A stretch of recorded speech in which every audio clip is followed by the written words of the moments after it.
Hi, my name is Emily, and I am an Auxiliar de conversación in Madrid. Welcome to my 3 days in Sevilla. This video is a bit longer than most of my content, which is why it took me so long to edit, but there's a lot of good stuff in here. This city is packed with history. We found the old wall of the city here quite by accident just on a walk. And this city is almost ridiculously walkable. Very easy to navigate. So day one, you should just plan to walk around the city. We aimed for major monuments that we wanted to see, like the Pillars of Hercules or Las Setas, the mushrooms, and then just explore. But just know that among all these walking sites, you're going to want to plan wiggle room to rest in places either with air conditioning or just shade. There are many, many, many gardens with shade.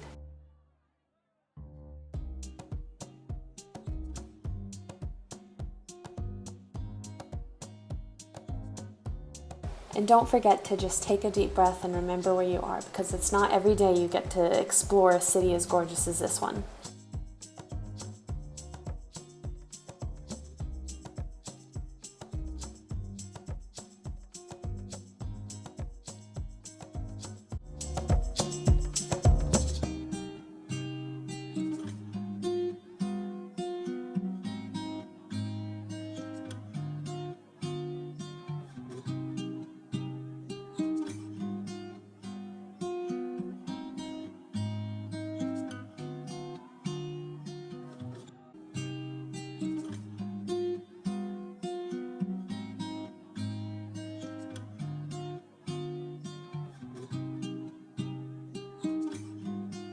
Another one of my favorite sites in this city is the Antiquarium. It's underneath Las Setas. When you go under it, there are two options. You can go up to the rooftop or you can go under. And when you go under, there are all of these Roman ruins you get to walk on top of. Day two is when you should start planning to see the big things on your trip, and check if you have free tickets some days. But buy your tickets in advance, especially if you're a youth in Europe. Buy your tickets in advance because you can get some great deals.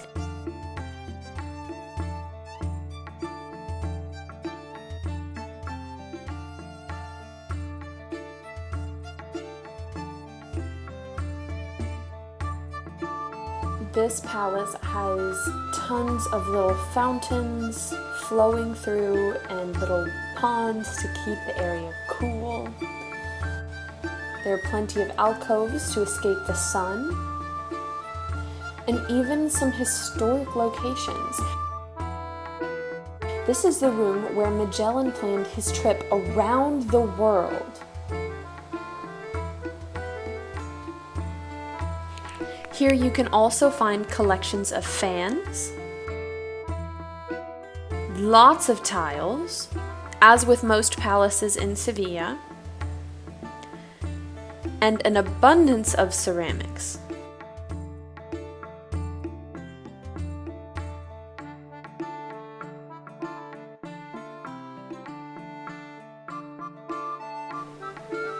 In this palace, as well as many others in Sevilla, you can find the tiles of Castilla and León and plus otra.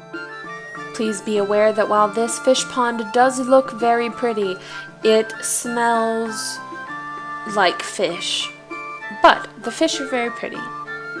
And there are lots of baby ducks in this area because it's a lovely garden which actually has a surprising number of peacocks ready to parade and shake their tail feathers for whoever walks past, or perhaps the other peacock behind him. And the best way out of the garden is up through a garden wall into this hallway. The Plaza de España in Sevilla is, in my opinion, much better than the one in Madrid and is certainly worth a good amount of time to lounge around in. There are performers, and in every little section within the plaza, it talks about a different comunidad and has art depicting some of their history and how they were founded.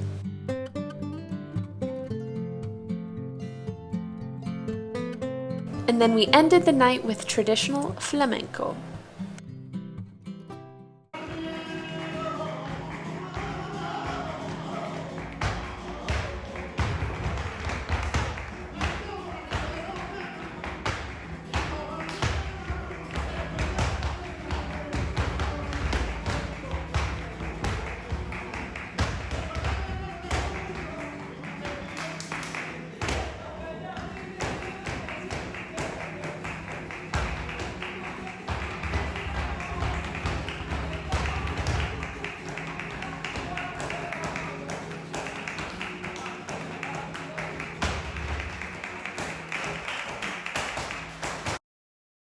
Day 3 was our very last day in Sevilla, and this is the day that you want to see everything that you haven't yet.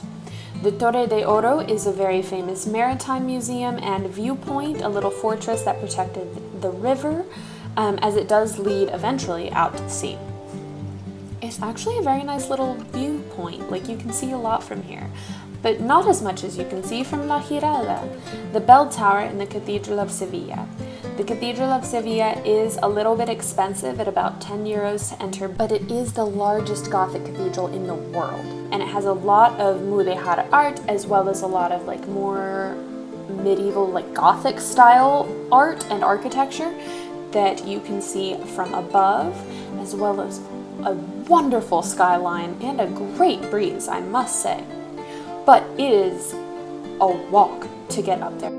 You'll also note that I'm walking down a ramp and not a staircase because when it was originally built by the Muslim rulers of this area, it was built so that a horse could be ridden up it.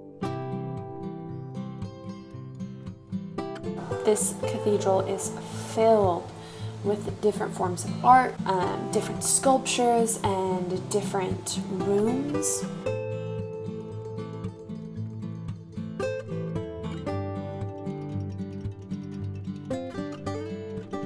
We're now entering one of the main chapels with an altar on one side with huge panels of artwork in the middle and a choir section on the other side.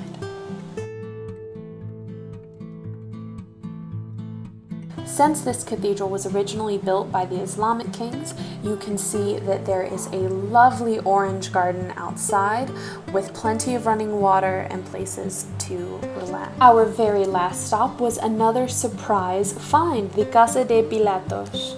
It is a very old Italian house with statues and gardens and lots of amazing tile work, amazing statues, and some of the prettiest gardens I've seen on this trip.